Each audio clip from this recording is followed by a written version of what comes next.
अस्सलाम वालेकुम व्यूअर्स, उम्मीद करता हूँ आप तमाम लोग खैरियत से होंगे। मैं आपका होस्ट अली और आप देख रहे हैं हमारा चैनल ऑनलाइन आईटी कोर्स। आज मैं ग्राफिक डिज़ाइनिंग कोर्स की कोरल ड्रा X7 की क्लास नंबर 10 के साथ आप लोगों की खिदमत में हाजिर हूँ। और आज हम लोग पढ़ेंगे कि मुख्तलिफ़ टूल्स जो हैं उनको हम किस तरीके से यूज़ कर रहे हैं। पहले भी हम इन्हीं टूल्स को पढ़ रहे हैं, इन्हीं टूल की डिस्कशन कर रहे हैं। पिछली जो मेरी क्लासेस हैं वो भी इन्हीं टूल्स पर हैं। मुख्तलिफ़ किस्म के टूल्स हम पढ़ चुके हैं, तो आज भी हम उन्हीं टूल्स में से कुछ टूल्स को डिस्कस करेंगे।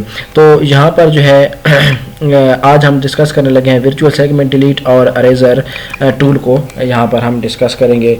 तो आप लोग ने क्या करना है, टूल बार में से इन टूल्स को सिलेक्ट कर लेना है और सिलेक्ट करने के बाद फिर आप लोगों ने इन टूल्स को जो है यहाँ पे यूज़ करना है। तो आपको यहाँ पे पता चलेगा कि इन टूल्स की अहमियत क्या है और हम इनको कैसे यूज़ करते हैं। यही मैं आपको आज इस वीडियो में सिखाऊंगा। तो आप लोगों ने वीडियो एंड तक देखनी है, वीडियो स्किप नहीं करनी, ताकि आप लोगों को बेहतरीन तरीके से इस क्लास की समझ आ सके।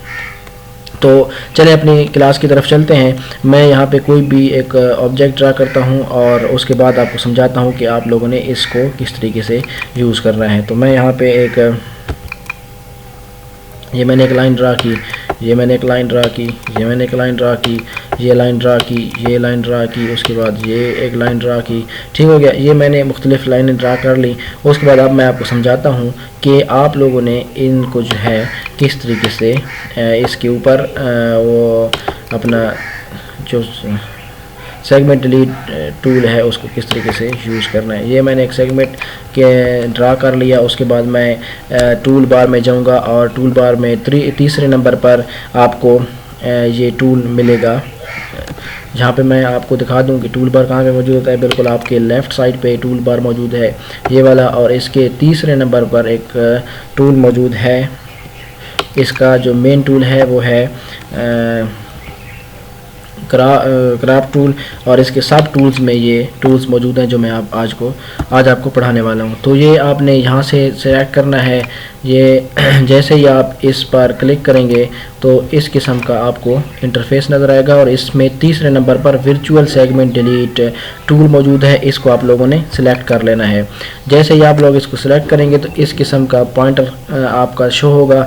तो आपने क्या करना है, आपने जो सेगमेंट आप डिलीट करना चाहते हैं उसके ऊपर आपने इसको प्लेस करना है। जैसे इसको आप प्लेस करेंगे तो ये बिल्कुल सीधा हो जाएगा। इसकी जो पोजीशन है वो चेंज हो जाएगी। तो इसके ऊपर रख कर आपने माउस का बटन प्रेस कर देना है, लेफ़्ट बटन। तो जैसे ही आप माउस का बटन प्रेस करेंगे तो ये उस सेगमेंट को डिलीट कर देगा, जिस तरह आपके सामने इसने डिलीट कर दिया है। ये देखें, ये पे दोबारा मैं आपको करके दिखाता हूँ। ये इसने एक सेगमेंट डिलीट कर दिया। उसके बाद अगर यहाँ से आप डिलीट करना चाहें तो ये सेगमेंट इसने डिलीट कर दिया। यहाँ से डिलीट करना चाहें तो ये सेगमेंट इसने डिलीट कर दिया। यहाँ से करना चाहें तो ये सेगमेंट इसने डिलीट कर दिया। अब देखें कि हमारी शेप जो है एक नई लुक दे रही है, एक नया इसमें फीचर नज़र आ रहा है। और इसी के साथ अगर आप लोग चाहते हैं कि एक साथ बहुत सारे डिलीट हो जाएं, मिसाल के तौर पर आप चाहते हैं कि ये जो सेगमेंट है ये वाला सेगमेंट जो है एक साथ डिलीट हो जाए, तो उसके लिए आप लोगों ने क्या करना है, उसके लिए आप लोगों ने ये करना है कि इसी नाइफ टूल को थोड़ा साइड पे आपने रखना है। उसके बाद आपने माउस का लेफ़्ट बटन दबा देना है और उसको छोड़ना नहीं है, और माउस बटन को दबा कर ही आपने इसको खींचना है। तो इस किस्म का जो है आपको सिलेक्शन बनता हुआ नज़र आएगा। जैसे ही सिलेक्शन बनेगी तो आपने जो सेगमेंट कट करना है उसको सिलेक्शन के अंदर ले लें। जैसे ही सिलेक्शन के अंदर लेंगे और इस माउस का बटन जो है आप छोड़ेंगे तो ये उसको काट कर देगा। आपके सामने बिल्कुल आपने देख लिया कि इसने इस सेगमेंट को काट कर दिया जो मैंने सेलेक्ट किया था। ठीक हो गया। तो इस तरीके से ये जो है वर्चुअल कट टूल जो है काम करता है। इसको हम इस तरीके से यूज़ करते हैं। फिर ये मुख्तलिफ़ जगहों पे कहीं पर भी किसी भी छोटी सी चीज़ को रिमूव करने के लिए इस्तेमाल किया जाता है, जहाँ पर कोई और टूल काम कर नहीं रहा होता, तो फिर इस टूल का वहाँ पर काम होता है, तो उसको हम यहाँ पे यूज़ करते हैं। ठीक हो गया। ये था हमारा वर्चुअल सेगमेंट डिलीट टूल। और उसके बाद इसी के साथ इसी के नीचे एक टूल मौजूद है, अरेजर टूल। अरेजर से तो आप सब लोग वाकिफ़ होंगे। अरेजर टूल का अरेजर के नाम से ही ज़ाहिर हो रहा है कि किसी भी चीज़ को मिटा देना किसी भी चीज़ को जो है ख़त्म कर देना। To arrange a part of selected object drag where you want to arrange. आप लोगों ने क्या करना है कि जो भी आप लोगों ने चीज़ मिटानी है उसको क्या करना है, पहले तो उसको आप लोगों ने सिलेक्ट कर लेना है, ठीक है, जिस तरह पिक टूल की मदद से ये सिलेक्ट हुआ है। उसके बाद आप लोगों ने क्या करना है, इसको इस टूल को सिलेक्ट करना है, फिर आपका ऑब्जेक्ट तो सिलेक्ट हुआ है, तो आपने अगर इसको मिटाना चाहते हैं तो आप क्या करें, इसको ड्रैग करें उस ऑब्जेक्ट में, मिसाल के तौर पर जहाँ पे मैं रखता हूँ, और माउस का लेफ्ट बटन भी आपका प्रेस होना चाहिए। तो यहाँ पे मैं बटन प्रेस करके इसको ड्रैग कर रहा हूँ, तो ये देखें ये इसको जो है अरेज कर रहा है, मतलब क्या हुआ कि ये इसको मिटा रहा है। ये देखें इसने ये सेगमेंट इसका डिलीट कर दिया, मतलब अरेज कर दिया, मिटा दिया। उसी के साथ ये मैं आपको दिखा रहा हूँ, ये इसने यहाँ पे इसको जो है अरेज कर दिया है। इसी तरीके से अगर आप यहाँ पे रख कर क्लिक करेंगे माउस का, तो ये इसको भी अरेज कर देगा।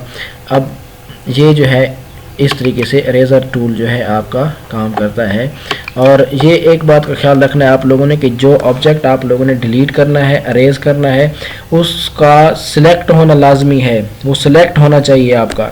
अगर आपका जो है ऑब्जेक्ट सिलेक्ट नहीं है तो आपका इरेज़र टूल जो है वर्क नहीं करेगा। जिस तरीके से मैं आप इस ऑब्जेक्ट पर, ये जो ऊपर बना हुआ है ऑब्जेक्ट, इस पर अगर मैं इरेज़र टूल लगाना चाहूँ ना तो ये इस पर नहीं लगेगा। ये जो ऑब्जेक्ट है आप लोगों ने चेक करना है कि इस पर जो है इरेज़र टूल वर्क नहीं करेगा। क्यों नहीं वर्क करेगा? क्योंकि ये ऑब्जेक्ट सिलेक्ट नहीं है। ये मैं इसको ड्रैग कर रहा हूँ लेकिन ये रिमूव नहीं कर रहा। क्यों नहीं कर रहा? क्योंकि इस ऑब्जेक्ट को हमने सिलेक्ट ही नहीं किया है। ठीक हो गया। तो ये यहाँ पे मैंने सिलेक्ट किया तो ये देखें इसको ये इरेज़ कर रहा है। तो ये मतलब हुआ कि आप लोगों का ये जो ऑब्जेक्ट है ये सिलेक्ट होना लाजमी है। तो आप लोगों ने इस बात का ख्याल रखना है कि जिस भी चीज़ को आप लोगों ने रिमूव करना है उसको सबसे पहले आप सिलेक्ट कर लें। उसके बाद आप माउस का लेफ्ट बटन दबाकर इरेज़र को ड्रैग करें तो आप जो है इसको मिटा सकेंगे। उसके बाद अगर इसके फंक्शन बार में देखें तो आप जो है इसकी प्रॉपर्टीज़ को चेक कर सकते हैं। प्रॉपर्टी बार में आप अगर देखेंगे तो प्रॉपर्टी में इसकी थोड़ी सी दी हैं इसने प्रॉपर्टीज़, जिसको इस्तेमाल करके आप थोड़ा सा अपनी मर्ज़ी के मुताबिक काम कर सकते हैं। मिसाल के तौर पर ये ऑब्जेक्ट हमने ड्रा किया और ये यहाँ पे, और इसको मैं कलर दे देता हूँ रेड। और अब मैं चाहता हूँ कि इरेज़र की मदद से मैं इसको रेज़ करूँ, लेकिन इसका जो ब्रश का जो डिज़ाइन है वो सर्कल ना हो बल्कि स्क्वायर हो। तो मैं यहाँ से ऊपर प्रॉपर्टी बार में इसका जो शेप है वो चेंज कर सकता हूँ स्क्वायर में। आप ये देखें ये स्क्वायर में आ गया, तो मैं अब इसको स्क्वायर ही रख के चेंज कर सकता हूँ। ये देखें ये हमारा स्क्वायर बन गया। ठीक हो गया।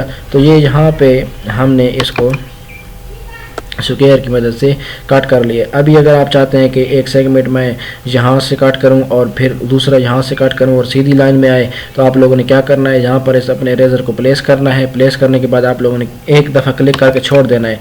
जैसे आप छोड़ेंगे तो इस किस्म का इंटरफेस बनेगा, लाइन खींचती हुई नज़र आएगी। फिर आपने दूसरी जगह पर रखना है जहाँ तक आपने इसको काटना है, फिर क्लिक कर देना है तो ये वहाँ से लेकर यहाँ तक आपका जो ऑब्जेक्ट है उसको कट कर देगा। तो ये इस तरीके से आप लोगों ने इसको यूज़ करना है।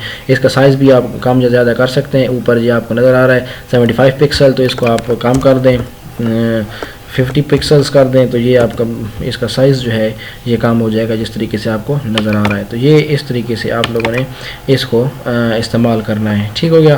तो उम्मीद करता हूँ कि आपको ये टूल्स जो है समझ आ गए होंगे। अगर इनमें कोई भी चीज़ आपको समझ नहीं आई, कोई भी प्रॉब्लम है, तो आप मुझसे पूछ सकते हैं कमेंट सेक्शन में भी और व्हाट्सएप पर भी। मैं इंशाल्लाह आपके तमाम सवालात के जवाब देने की कोशिश करूँगा और आपको हर चीज़ को समझाने की कोशिश करूँगा। अगर आपको मेरी वीडियो अच्छी लगी, वीडियो लाइक करें, शेयर करें और हमारा चैनल ज़रूर सब्सक्राइब करें, बेल आइकन प्रेस कर दें ताकि आपको हमारी आने वाली हर नई वीडियो का नोटिफिकेशन टाइम पर मिलता रहे। तो मिलते हैं अगली वीडियो में। अपना ख्याल रखिएगा। तब तक के लिए अल्लाह हाफिज़।